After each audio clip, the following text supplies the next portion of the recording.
हम हमेशा से ये बात कहते आए हैं, पर अब उन्होंने वही चीज करोड़ों डॉलर की रिसर्च करके पता लगाई है। और मैंने सैकड़ों हजारों लोग देखे हैं जो सेहतमंद हो जाते हैं।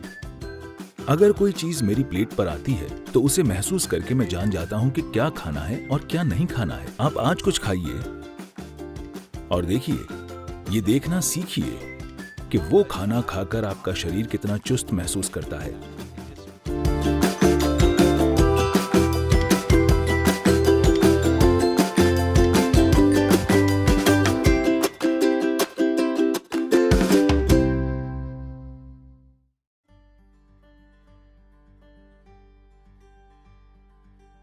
एक सीधी सी चीज जिसके पीछे दुनिया पड़ी है। अगर आप हमारे आश्रम में आएं, तो लोग शारीरिक रूप से बहुत सक्रिय हैं। वे बस सुबह 10 बजे खाते हैं और फिर शाम को 7 बजे, बस 2 बार भोजन। मुझे कितने डॉक्टर कह चुके हैं कि वे कुपोषण से मर जाएंगे, ये हो जाएगा, वो हो जाएगा, आप ये कीजिए, वो कीजिए। ज्यादातर दिनों में मैं सिर्फ एक बार ही खाता हूं, बस एक बार भरपूर खाता हूं, इतना ही। डॉक्टर मुझे कह रहे हैं, नहीं सदगुरु, आप इतनी यात्राएं करते हैं, ये हो जाएगा, वो हो जाएगा, आपको 4 घंटे में कम से कम एक बार खाना खाना चाहिए, कुछ तो खाना चाहिए। मैंने कहा, मुझे अकेला छोड़ दीजिए, मैं ठीक हूं। पर अब अमेरिका की एक बहुत बड़ी यूनिवर्सिटी कह रही है, रुक रुक कर उपवास कीजिए। ये कोई बकवास नहीं है, अच्छी चीज है। लेकिन उन्होंने ऐसी चीज फिर से खोजी है जो हम हमेशा जानते थे। अब हर कोई कह रहा है 16 घंटे का अंतराल होना चाहिए, फिर सभी बीमारियां ठीक हो जाएंगी। हम इतने हजारों साल से क्या कह रहे थे? सीधी बात यह है, इसके कई पहलू हैं, मानसिक, शारीरिक। लेकिन अब दुनिया में कैंसर बढ़ रहा है। कैंसर की कोशिका समाज में एक अपराधी की तरह है। हम सबके शरीर में होती है, लेकिन उनकी संख्या जितनी होनी चाहिए, अगर उससे बढ़ जाए या सब साथ मिलकर एक जगह जमा हो जाएं, तो वे अपराधियों के गिरोह जैसी बन जाएंगी। कोच्चि में भी जेब कतरे होंगे, मुझे यकीन है। हेलो, वे छोटे मोटे अपराधी हैं। जब अकेले या 2-3 मिलकर काम करते हैं, तो हम उन्हें गंभीरता से नहीं लेते। हम उन पर ध्यान नहीं देंगे क्योंकि छुटपुट चीजें होंगी। पर मान लीजिए ऐसे 100 लोग संगठित होकर अपराध करने लगें, तो हम उन पर टूट पड़ेंगे, क्योंकि हम जानते हैं अब वे समाज के लिए खतरा हैं। कैंसर की कोशिकाएं भी इसी तरह हैं, अपराधी जो यहां वहां घूमकर कुछ नुकसान पहुंचा रहे हैं। फिलहाल उनकी यही समस्या है कि वे बाकी कोशिकाओं के मुकाबले 8 से 10 गुना ज्यादा खाती हैं। तो अगर आप 2 भोजन के बीच में पर्याप्त अंतराल देते हैं, तो उनमें से ज्यादातर मर जाएंगी, क्योंकि वे जी नहीं पाएंगी। हम हमेशा इसकी बात करते रहे हैं, लेकिन अब उन्होंने वही चीज करोड़ों डॉलर की रिसर्च करके पता लगाई है।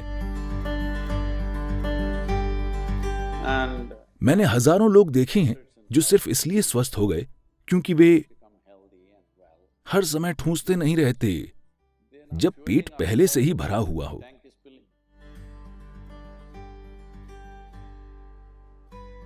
योग केंद्र में लोग हमेशा शारीरिक रूप से सक्रिय रहते हैं,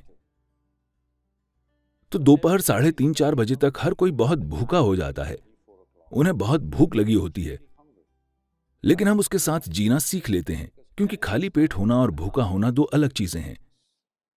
भूख का मतलब है आपकी ऊर्जा गिरने लगी है, पर खाली पेट होना अच्छा है। योग विज्ञान में आज आधुनिक विज्ञान भी सहमत है, लेकिन जो चीज हम अपने अनुभव से जानते हैं, वहां तक पहुंचने के लिए आप लाखों डॉलर लगा देंगे, क्योंकि रिसर्च का मतलब यही है, कई लाख डॉलर खर्च कर देना। ये ऐसा ही है। your body and your brain works at its best only when your stomach is empty. पेट खाली होने पर भी आपका शरीर और आपका दिमाग सबसे अच्छे से काम करते हैं। तो हम हमेशा से ये पक्का करते हैं कि हम इस तरह से खाएं, हम कितना खाएं कि खाना खाने के 2 से 2.5 घंटे के बाद हमेशा हमारा पेट खाली हो जाए। तो हम हमेशा खाली पेट सोने जाते हैं। लोगों को लगता है नींद नहीं आएगी, वे सो सकते हैं। औसतन 25 सालों में औसतन मैं बस 2.5 से 3 घंटे ही सोया हूं। इन चीजों से थोड़ा आलसी होता जा रहा हूं, और 3.5 से 4 घंटे सो रहा हूं। लेकिन मैं बहुत ज्यादा यात्राएं करता हूं। जब मैं ज्यादा यात्रा कहता हूं, अगर मैं अगले कुछ दिनों की यात्राओं के बारे में आपको बताऊं तो आप कुर्सी से गिर जाएंगे। हाँ, मैं आपको बताऊं क्या? नहीं, जरूरी नहीं है, क्योंकि अगले 10 दिनों में मैं 5 अलग अलग देशों में जाऊंगा। वहां पता नहीं कितने कार्यक्रम होंगे, हर तरह के कार्यक्रम। तो आप इस तरह सिर्फ इसलिए काम कर पाते हैं क्योंकि आप जरूरत से ज्यादा नहीं खाते। ये बहुत बहुत महत्वपूर्ण है। सभी 2 बार खाते हैं। मैं आमतौर पर 1 बार ही खाता हूं, शाम 4:30-5 बजे, क्योंकि मुझे प्लेट के सामने बैठकर ये सोचना पसंद नहीं कि कितना खाऊं। मैं भरपूर खाना पसंद करता हूं। तो शाम को 4:30-5 बजे अगर मैं भोजन करता हूं तो फिर मैं अगले दिन ही खाता हूं। क्या ये काफी है? क्या मैं ठीक लग रहा हूं? हेलो? क्योंकि शरीर में जो भी सुधार और शुद्धिकरण होना है, उसके लिए पेट खाली होना चाहिए। ये बहुत बहुत महत्वपूर्ण है, वरना कोशिकाओं के स्तर पर शुद्धिकरण नहीं होगा। आपके अंदर चीजें जमा होती जाएंगी, फिर आपको हर तरह की समस्याएं होंगी।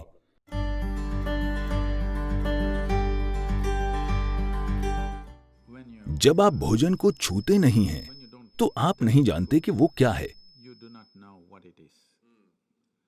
अगर भोजन छूने लायक नहीं है, तो मैं नहीं जानता कि वो खाने लायक कैसे होगा। तो हमें अपनी माँ की बात नहीं माननी चाहिए थी और हमें अपनी उंगलियों से खाना चाहिए, क्योंकि भोजन को छूकर हम उसके संपर्क में रहते हैं। आपके हाथों की सफाई पूरी तरह से आपके हाथों में है। फोर्क की सफाई पूरी तरह से आपके हाथों में नहीं है। ये सच है।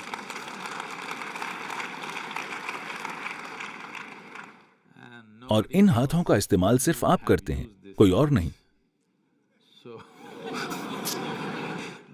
तो आपको पता है कि ये अभी कितने साफ या गंदे हैं, जबकि आप नहीं जानते कि फोर्क को किसने इस्तेमाल किया है, कैसे इस्तेमाल किया है और किस चीज के लिए इस्तेमाल किया है। उन्हें बस टिश्यू से साफ करके आपको दे देना है और वो काफी साफ लगता है। सबसे बढ़कर आप भोजन को महसूस नहीं कर पाते। हमें पहली चीज ये सिखाई गई थी कि जब भोजन सामने आए तो उस पर कुछ पल के लिए अपने हाथ रखो, बस महसूस करो कि भोजन कैसा है। अगर मेरी प्लेट पर कुछ आता है तो उसे महसूस करके मैं जान जाता हूं कि क्या खाना है और क्या नहीं खाना।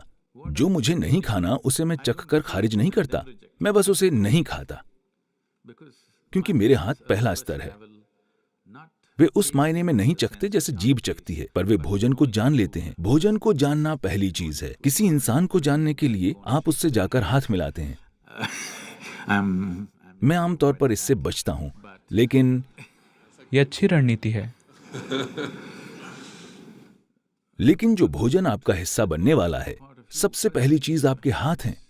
अगर उसे आप नहीं भी छूते हैं तो बस वहां सचेतन होकर होने से साफ पता चल जाएगा कि भोजन आपके अंदर कैसा बर्ताव करेगा। ये भोजन इस दिन आपके अंदर जाना चाहिए या नहीं, क्योंकि हर दिन आपका शरीर वही नहीं होता। हर दिन, हर पल ये अलग होता है। अगर आप भोजन को महसूस करें तो आप जान जाएंगे कि आज इस भोजन को आपके अंदर जाना चाहिए या नहीं। अगर इतनी जागरूकता आ जाती है तो हमें लोगों को ये बताने की जरूरत नहीं होगी कि उन्हें क्या खाना चाहिए। हर बार के भोजन के लिए उन्हें तय करना चाहिए कि उन्हें उसमें क्या खाना चाहिए। इसके लिए एक ही नुस्खा नहीं हो सकता कि यही आपको जीवन भर खाना है। ऐसे में आप फंस जाएंगे कि मैं सिर्फ यही खा सकता हूं।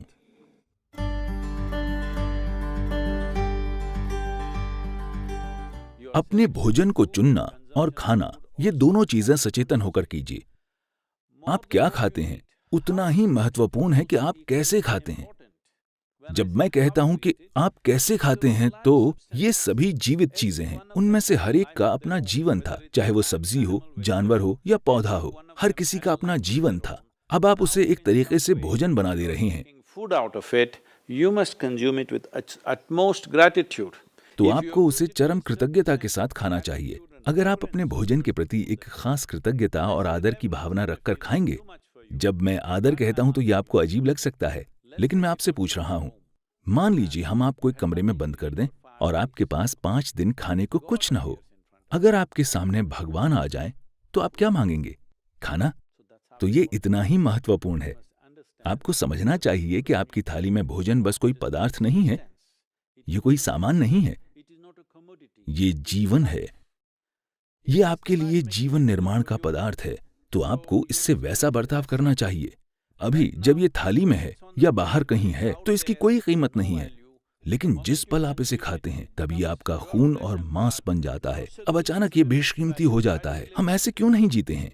ये बहुत महत्वपूर्ण है कि जब ये आपकी थाली में आए तो आप इसे अपने एक हिस्से की तरह देखें। बहुत आदर के साथ आपको इसे खाना चाहिए। अगर आप बस अपने खाने का तरीका बदल दें तो भोजन आपके अंदर बहुत अलग तरह से बर्ताव करेगा। चेतना का यही मतलब है। अगर लोग कहते हैं आपकी चेतना का आपके जीवन पर कोई असर नहीं होगा, सिर्फ रासायनिक संरचनाओं का असर होता है, तो मुझे उनके लिए दुख होता है, क्योंकि जीवन ऐसे काम नहीं करता। मानव चेतना का हमारे संपर्क में आने वाली हर चीज पर गहरा असर होता है, खासकर भोजन पर। हम एक दूसरे जीवन को अपना हिस्सा बना रहे हैं। जब हम ऐसा काम करते हैं तो ये बहुत महत्वपूर्ण है कि हम उसके साथ बहुत कृतज्ञता और आदर का बर्ताव करें।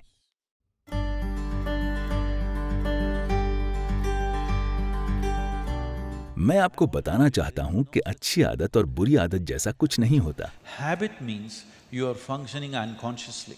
आदत का मतलब है आप अचेतन होकर काम कर रहे हैं। अगर आप अचेतन होकर काम करते हैं तो ये खराब चीज है, क्योंकि इंसान होने के पूरे मायने यही हैं कि हम सचेतन होकर काम करने में सक्षम हैं।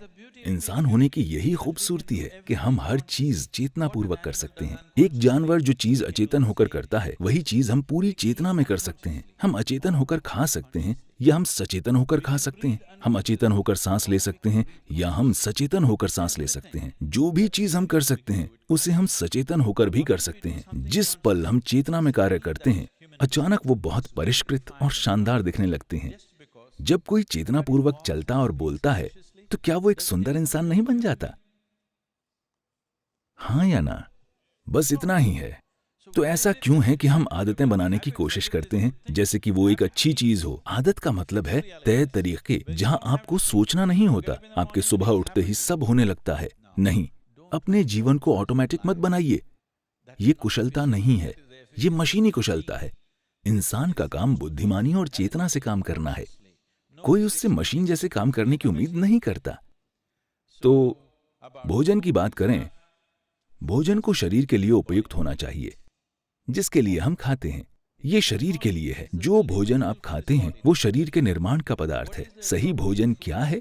दुर्भाग्य से अभी ये बिल्कुल गड़बड़ हो गया है। पारंपरिक रूप से इस देश में हम समझदारी से खाते थे, लेकिन हजारों साल से हुए हमलों की वजह से दूसरी तरह की भोजन परंपराएं आ गई हैं और आज राष्ट्रीय भोजन पिज्जा या पास्ता है। ये क्या है? कौन सा? मैं नहीं जानता। दोनों मुकाबला कर रहे हैं। तो हम भोजन के बारे में अपनी समझ खो रहे हैं। अब समय आ गया है कि हम सबसे अच्छी चीज पहचानें। अगर मैं इसके विस्तार में जाऊं तो ये लंबी प्रक्रिया हो जाएगी, लेकिन आपको भोजन को परखना चाहिए, बस जीभ से नहीं बल्कि शरीर से भी। आप आज कुछ खाइए और देखिए। बस ये देखना सीखिए कि वो खाना खाकर आपका शरीर कितना चुस्त और फुर्तीला महसूस करता है। अगर शरीर को महसूस होता है कि वो कब्र में जाना चाहता है तो वो भोजन अच्छा नहीं है। अगर वो भोजन खाकर उसे लगता है कि जीवन जीना चाहिए, कॉफी को छोड़कर, क्योंकि वो उत्तेजक है। अगर खाना खाकर शरीर चुस्त और जीवंत महसूस करता है तो इसका मतलब है वो भोजन अच्छा है, शरीर उसे पसंद कर रहा है। अगर आप कुछ खाते हैं और शरीर में सुस्ती महसूस होती है तो उसका मतलब है कि शरीर को भोजन पसंद नहीं है, उसको उससे परेशानी हो रही है, इसलिए सुस्ती महसूस हो रही है। तो बस इस आधार पर मेरा मतलब है ये एक बहुत ही सीधा और आसान तरीका है।